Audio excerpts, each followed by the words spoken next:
அனைவருக்கும் அஸ்ஸலாமு அலைக்கும் வரஹ்மத்துல்லாஹி வபரகாத்துஹு.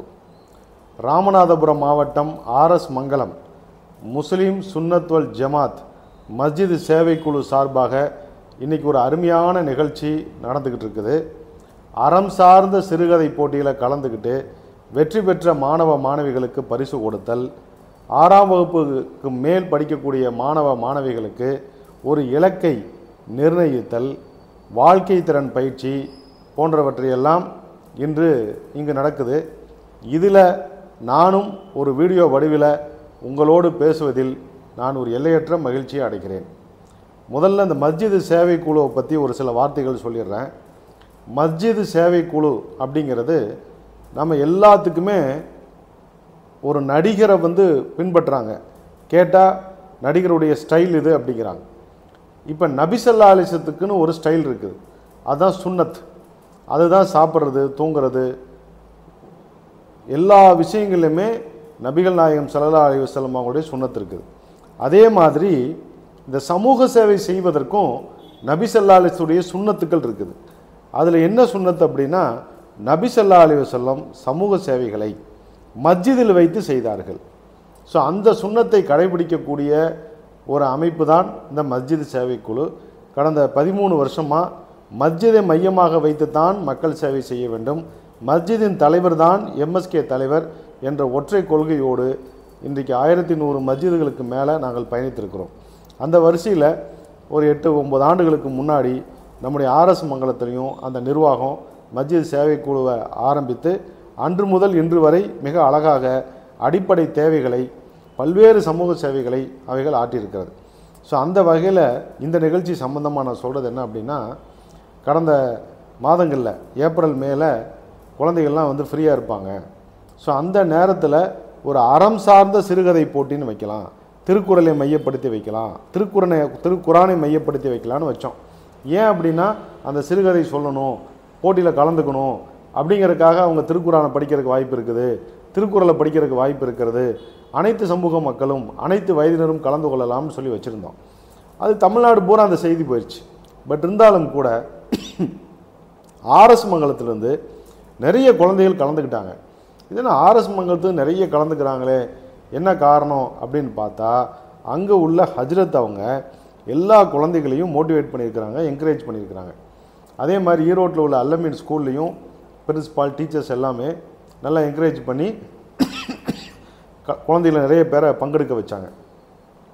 இப்போது ஆர்எஸ் மங்கலத்தில் தான் முதல் பரிசு, 2வது பரிசு, 3வது பரிசு, ஆறுதல் பரிசு வரைக்கும் அந்த ஊரில் தான் வாங்கியிருக்கிறாங்க. இந்த செய்தி தமிழ்நாடு பூரா போனால் கூட இந்த குழந்தைக்கு வாங்கினதுக்கான காரணம் என்ன அப்படின்னா ஹஜ்ரத் தான். அவருக்கு என்னுடைய மனமார்ந்த நன்றிகளை, பாராட்டுகளை தெரிவிச்சுக்கிறேன். பொதுவாகவே பேச்சு போட்டி அப்படின்னா அவங்க எப்படி பேசுனாங்கிறத வச்சு தான் பரிசு கொடுப்பாங்க. ஆனால் நம்ம இவங்க போட்ட வீடியோவுக்கு எவ்வளோ லைக்ஸ் வந்துச்சு அப்படிங்கிறத வச்சு நம்ம பரிசு கொடுக்குறோம். ஏன் அப்படி? நல்லதை சொன்னால் பத்தாது, நல்லதை நாடெங்களும் பரப்பணும். அப்போ இந்த லைக்ஸ் வாங்கணுங்கிறதுக்காக இந்த குழந்தைங்க அவங்க உறவுகள்கிட்ட, நண்பர்கள்ட்ட, டீச்சர்ஸ்கிட்ட எல்லாம் அந்த வீடியோவை அனுப்புவாங்க. இதன் மூலிமா நல்லதை சொல்கிறாங்க, நல்லதை பரப்புகிறாங்க. அந்த அடிப்படையில் தான் அவங்களுக்கு பரிசுன்னு நம்ம சொன்னோம். அல்ஹம்துலில்லாஹ், வெற்றி பெற்ற மாணவ மாணவிகளுக்கு என்னுடைய மனமார்ந்த பாராட்டுக்கள். இன்றைக்கி இலக்கை நிர்ணயிக்கும் நிகழ்ச்சி, வாழ்க்கை திறன் நிகழ்ச்சி அது நடக்க இருக்குது. ஏன் இலக்கை நிர்ணயிக்கிறதுனா, இன்றைக்கி பார்த்தீங்கன்னா +2 எக்ஸாம் எழுதுனதுக்கு அப்புறம்,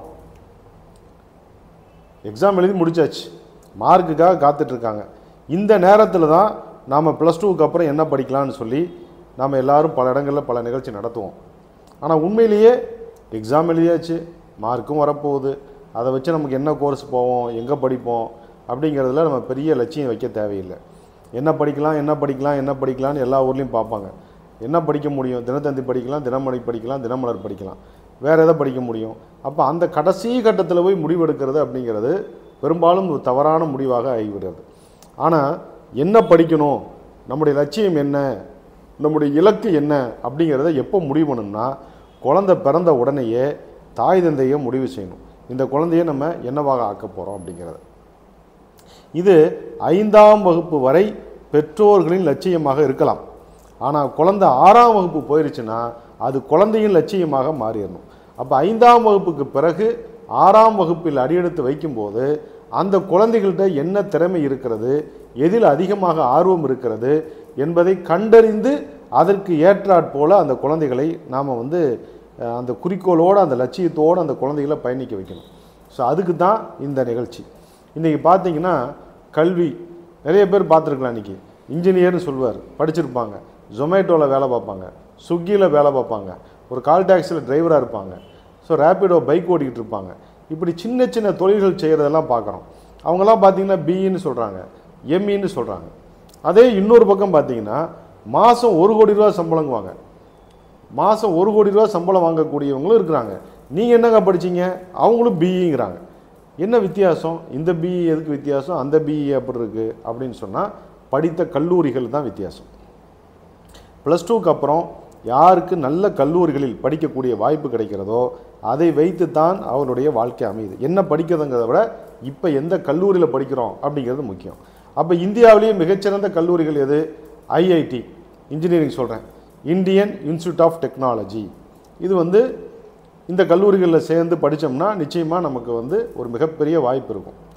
ஆனால் அந்த கல்லூரிகளில் சேர்றதுக்கு நாம் ஒரு நுழைவுத் தேர்வு ஒன்று எழுதணும். ஜேஇஇ என்ட்ரன்ஸ் எக்ஸாமினேஷன் எழுதணும்.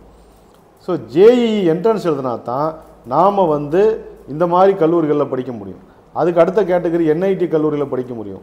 வேலூர் இன்ஸ்டியூட் ஆஃப் டெக்னாலஜிக்கு போய் படிக்கணுமா, அங்கே ஒரு நுழைவுத் தேர்வு எழுதி நம்ம படிக்கணும். இப்படி நுழைவுத் தேர்வுகள் மூலமாகத்தான் பெரிய பெரிய கல்லூரிகளில் நமக்கு வாய்ப்பு கிடைக்கும். சரி, இந்த நுழைவுத் தேர்வுகளுக்கு நம்ம எழுதணும் அப்படின்னா நம்ம பசங்களால் முடிய மாட்டேங்குது. நாம் வந்து ஒரு ஸ்டேட் போர்டு சிலபஸ் படிச்சிருப்போம். அங்கே பார்த்தீங்கன்னா 100க்கு 99% மாணவர்கள் சிபிஎஸ்சியில் படித்த மாணவர்களுக்கு தான் அந்த மாதிரியான நுழைவுத் தேர்வை சந்திக்கிறதும் அதில் ஜெயிக்கிறதுக்கும் அதிகமாக இருக்குது. ஏன் அப்படின்னா அதிலிருந்து தான் வந்து அந்த சிலபஸிலிருந்து தான் கொஸ்டின்ஸ் நிறைய வருது. அப்போ நம்மளால் அரசு பள்ளியில் படிக்கக்கூடியவங்க ஏன் மெட்ரிகுலேஷனில் படிக்கிறவங்களால் நம்மளால் முடியாதா அப்படின்னா என்னோடய அபிப்பிராயம், என்னுடைய கருத்து நிச்சயமாக முடியும். அதுக்கு நீங்கள் எப்படி படிக்கக்கூடிய மெத்தடை இப்போ இருந்து மாற்றணும். எப்படி படிக்கணும் அப்படின்னா ஒரு 6ஆம் வகுப்புக்கு மேலே நீங்கள் படிக்கும்போது மனப்பாட கல்வியை நீங்கள் தூக்கி எறியணும். உதாரணமாக ஒவ்வொரு பாடத்துக்கும் பின்னாடி இருக்கக்கூடிய கொஸ்டின் ஆன்சரை வச்சு கேள்விகளை வச்சு நாம் பதிலை மட்டும் மனப்பாடம் பண்ணுறது, பதிலை மட்டும் மனப்பாடம் பண்ணி எழுதுறது, ஒப்பிக்கிறது என்ற நிலையிலிருந்து மாறி ஒரு பாடத்தை நீங்கள் முழுமையாக படிக்கணும், முழுசாக படிக்கணும். முதல் வரியிலிருந்து கடைசி வரைக்கும் அந்த பாடத்தை படிக்கணும். அந்த பாடத்தை நீங்கள் புரிஞ்சுக்கணும். அதன் பிறகு அந்த பாடத்துடைய தலைப்பை யூடியூப்பில் போட்டு பார்க்கணும். அந்த லெசன் என்னன்னு சொல்லி யூடியூபர்ஸ் எப்படி சொல்கிறாங்க அப்படின்னு பார்க்கணும். அது சம்மந்தப்பட்ட வீடியோக்களை பார்க்கணும். அதுக்கு தான் அந்த செல்ஃபோனை நீங்கள் பயன்படுத்தணும். அற்புதமான ஒரு செல்ஃபோன் அப்படிங்கிறது அருமையான சாதனம். அது ஒரு அருமையான சாதனம், அதே சமயத்தில் அது ஒரு மோசமான சைத்தானம் கூட. அப்போ நீங்கள் அந்த சாதனத்தை நீங்கள் எப்படி பயன்படுத்தணும்னா இந்த பாடங்களை நீங்கள் வந்து யூடியூப்பில் போட்டு அந்த வீடியோக்களை போய் நீங்கள் பார்த்து இன்னும் அந்த பாடத்தில் அதிகமான அறிவை நீங்கள் தேடிக்கொண்டால் சிபிஎஸ்சியில் லட்சக்கணக்கில் செலவு செஞ்சு அந்த மாணவர்கள் படித்து வரக்கூடிய அந்த நிலைமையில் கூட நீங்கள் ஒரு அரசு பள்ளியில் கூட படித்து நீங்கள் அந்த நிலையை நீங்கள் அடைந்து கொள்ள முடியும். இதெல்லாம் எப்போ நடக்கும்னா ஒரு 6ஆம் வகுப்பில் ஒரு லட்சியத்தை முடிவு செய்யணும். நான் ஐஐடி காலேஜில் தான் படிப்பேன், நான் என்ஐடியில் தான் படிப்பேன், நான் வந்து எம்பிபிஎஸ் தான் படிக்க போகிறேன், அது என்னங்கிறத, நான் அட்வொகேட் தான் ஆக போகிறேன், நான் வந்து சார்ட்டர்ட் அக்கௌண்டன்ட் தான் ஆக போகிறேன், இதை முடிவு பண்ணணும். இல்லை நான் வந்து சிவில் சர்வீஸ் எக்ஸாம் எழுதுவேன், நான் வந்து ஐஏஎஸ் ஆவேன், இல்லை நான் ஐபிஎஸ் ஆவேன், ஐஎஃப்எஸ் ஆவேன், முடிவு பண்ணணும். இல்லை நான் வந்து ஒரு டிஎன்பிசி குரூப் எக்ஸாம் எழுதுவேன், நான் வந்து ஒரு தாசில்தார் ஆவேன், நான் ஒரு விஏஓ ஆவேன். என்ன நீங்கள் ஆகுன்னு நினைக்கிறீங்களோ அதை நீங்கள் 6ஆம் வகுப்பில் நீங்கள் முடிவு பண்ணணும். அதை இன்னைக்கு முடிவு பண்ணக்கூடிய நாள் தான் அந்த நாள். இப்போ உங்களுக்கு எல்லாத்துக்கும் ஒரு விண்ணப்ப படிவம் ஒன்று கொடுப்பாங்க. அதில் உங்கள் பேர் டீட்டெயிலாம் அனுப்பிச்சிட்டு குறிப்பாக நான் என்ன விரும்புகிறேன், நான் என்னவாக ஆக விரும்புகிறேன், எனது லட்சியம் என்னன்னு சொல்லி எழுதி கொடுங்க. உங்கள் வாட்ஸ்அப் நம்பரை போடுங்க. உங்களுக்கு தொடர்ந்து ராமநாதபுரத்தில் உள்ள இந்த ஆர்எஸ் மங்கலம் முஸ்லீம் சுன்னத்துல் ஜமாத் சேவைக்குழுவின் சார்பாக நம்ம உங்களுக்கு இன்ஷா அல்லாஹ் கொஞ்சம் கொஞ்சமாக வாய்ப்புகள் கிடைக்கும் போது, சந்தர்ப்பங்கள் அமையும் போதெல்லாம் உங்களை மீண்டும் மீண்டும் அழைத்து உங்களுக்கு ஒரு சரியான இலக்கில் பயணிப்பதற்கான வழிகாட்டுதல் செய்ய வேண்டும் என்பதுதான் எங்களுடைய விருப்பம். அதற்காகத்தான் இந்த நிகழ்ச்சி. தொடர்ந்து நம்மோடு பயணியுங்கள், உங்கள் இலக்கை அடையுங்கள் என எல்லாம் வல்ல அல்லாஹ்வை பிரார்த்திக்கிறேன். நன்றி. வாழ்க வளமுடன்.